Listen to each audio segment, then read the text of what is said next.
What if I told you the fastest way to transform your life is to disappear, not literally, but to step back, cut the noise, and focus entirely on becoming the best version of yourself? Most people fail because they announce their plans too soon, but not you. Here's the blueprint to disappear, transform, and come back unrecognizable. Step 1. Silence is power. Your biggest enemy, your mouth. Every time you share your goals, you invite opinions, distractions, and doubt. From today on, say nothing. Work in silence. Move in the shadows. Let them wonder what you're up to. Step 2. Stop caring. Most people never change because they're trapped by fear. Fear of judgment. Fear of looking stupid.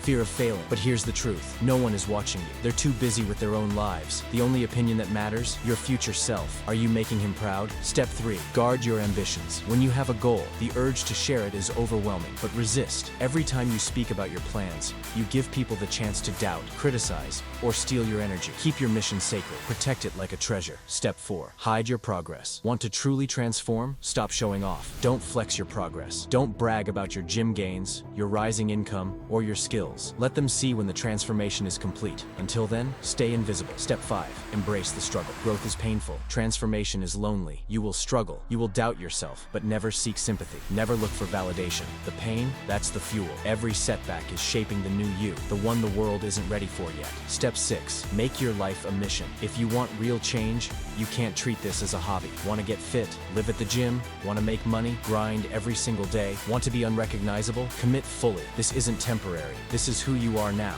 One day, you will reappear, stronger, richer, unstoppable. And when they see you, they won't recognize you. The best part? You won't care.